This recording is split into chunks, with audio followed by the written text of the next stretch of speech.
시청자 여러분 안녕하십니까? 노준영입니다. 안녕하십니까? 김희정입니다. 오늘부터 신종 코로나 바이러스 감염증 방역 조치로 인한 마스크 착용 의무가 도입된 지 2년 3개월 만에 실내 마스크 착용 의무가 해제됩니다. 이번 조치로 대형마트, 백화점, 헬스장의 다중이용시설이나 학교, 유치원, 어린이집, 학원의 교육, 보육시설 등 대부분 장소에서 마스크를 벗을 수 있습니다. 네, 그렇습니다. 다만 의료기관과 약국, 감염 취약시설, 대중교통 등 감염 위험이 큰 일부 장소에서는 실내 마스크 착용 의무를 유지했습니다. 위의 시설이 아니더라도 환기가 어려운 경우, 다수가 밀집한 상황에서 함성이나 합창 등 비말 생성 행위가 많은 경우엔 마스크 착용이 강력히 권고됩니다. 이 시각 주요 뉴스입니다. 대장동가 위례개발 사업 의혹과 관련해 지난 28일 검찰 소환 조사를 받은 이재명 민주당 대표가 검찰의 추가 소환 요구에 응하기로 했습니다. 이 대표는 기자 간담회를 열어 대선에서 패했기 때문에 그 대가를 치르는 것으로 생각하고 패자로서 오라고 하니 또 가겠다고 밝혔습니다. 박근혜 정부 국정농단 사건으로 복역 중인 최서원 씨의 딸 정유라 씨가 모친의 사면을 공개 요구했습니다.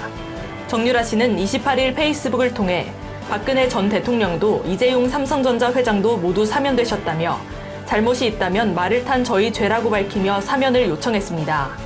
정부가 전국적으로 전세 사기 피해가 급증하자 전세 사기에 가담한 공인 중개사들을 무관용 원칙으로 일벌백계 하겠다고 밝혔습니다. 원희룡 국토부 장관은 전세 사기를 일선했던 중개업소가 여전히 서민 임차인을 끌어들이고 있다는 충격적인 소식을 접했다며 이같이 말했습니다. 기존 보금자리론에 안심전환대출, 적격대출 등 정책 모기지를 통합한 특례 보금자리론이 오늘 출시됐습니다. 대출금리가 높은 상황에서 시중금리보다 저렴하게 고정금리 상품을 이용할 수 있으며 우대금리 중복 적용 시엔 특례 보금자리론 금리는 연 3.25%에서 3.55%까지 가능합니다. 국회 연금개혁특별위원회가 국민연금 보험료율을 현행 9%에서 15%까지 올리는 것을 골자로 한 연금개혁 초안을 검토 중입니다. 보험료율을 올리는 동시에 소득 대체율도 기존 40%에서 50%대로 올리는 안도 검토 중입니다. 기업이 근로자 채용부터 퇴직까지 성비를 외부에 공개해야 하는 성별 근로 공시제가 도입됩니다.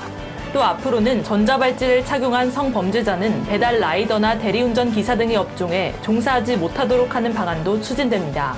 생후 6개월에서 4세까지 영유아를 대상으로 한 신종 코로나 바이러스 감염증 예방접종 사전 예약이 30일부터 시작됩니다. 질병관리청 코로나19 예방접종 대응 추진단에 따르면 접종은 2월 20일부터 진행하며 당일 접종은 같은 달 13일부터 가능합니다. 미국 공군 고위장성이 미국이 2년 안에 중국과 전쟁이 벌어질 가능성이 있다고 밝혔다고 28일 현지 시간 로이터 통신 등이 보도했습니다. 미 공군 공중기동 사령부를 이끄는 마이클 장군은 내부 메모를 통해 미국과 대만 모두 2024년 대선이 예정돼 중국이 잠재적으로 군사행동을 취할 수 있는 계기가 될 수 있다며 우리가 중국과 2025년 싸울 수 있다고 주장했습니다. 준영 씨 요즘 무슨 생각하고 지내세요? 저는 요즘 어떻게 하면 더 행복할 수 있을까 생각 중입니다. 영국 대처 수상의 아버지가 대처에게 늘 이 말을 해줬다고 합니다. 생각을 조심해라, 말이 된다. 말을 조심해라, 행동이 된다. 행동을 조심해라, 습관이 된다. 우리는 생각하는 대로 된다. 이 말은 사람 사이에서도 적용이 되는데요. 사소한 것들이 쌓여서 사이를 바꿔놓을 수 있으니 곁에 있을 때 잘하라는 겁니다. 네, 그렇군요. 앞으로 희정 씨에게도 예쁜 말만 하도록 하겠습니다.